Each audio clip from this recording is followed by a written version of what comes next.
Former U.S. President Donald Trump has made headlines once again, this time targeting Chicago with a dramatic social media post that has sparked national outrage.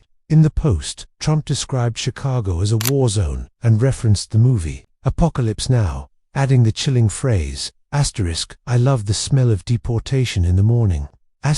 Alongside the post was an AI-generated image depicting Trump in military gear with helicopters and flames over the city. The post immediately went viral, triggering fear, anger, and confusion among Chicago residents. Political commentators, journalists, and activists quickly weighed in, calling the post unprecedented and dictatorial. The question on everyone's mind is this real policy planning, political theater, or just another provocation? In response to Trump's statements, thousands of Chicago residents took to the streets, expressing defiance and solidarity. The protests were especially visible around Mexican Independence Day celebrations, where the local community feared possible ICE raids and federal interventions. Protesters carried signs reading, "Know your rights" and "Hands off our families," emphasizing the community's demand for respect, safety, and due process. Local leaders also reacted strongly. Governor J.B. Pritzker condemned the post as unacceptable and divisive. Chicago Mayor Brandon Johnson warned that such rhetoric could inflame tensions unnecessarily. According to reports from Reuters and Al Jazeera, the protests were largely peaceful, although authorities increased police presence and security measures. At public events, the demonstrations highlighted community resilience, showing that Chicagoans are unwilling to be intimidated by political threats, regardless of their origin. Trump's post has raised significant political and social questions. 1. Federal intervention possibilities. Trump hinted at sending federal troops and ICE agents, though no official deployment date has been confirmed. This has sparked debates about the limits of executive power and federal overreach. 2.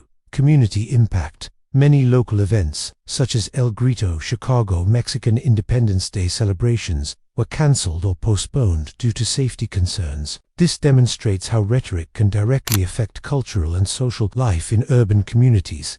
3.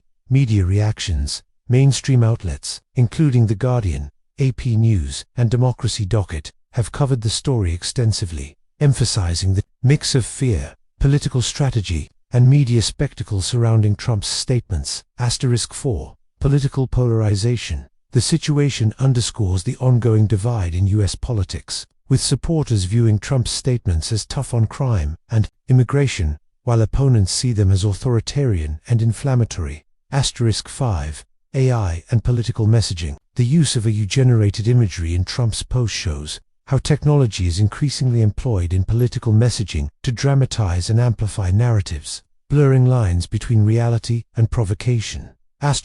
In short, the situation is not just a local story, it's a national flashpoint that speaks to broader issues of governance, media influence, and civil rights. As the story develops, it's essential for viewers to stay informed and engage responsibly. Follow credible news sources. Keep updated with verified outlets, such as Reuters, Al Jazeera, and The Guardian. Know your rights, especially if you're part of affected communities.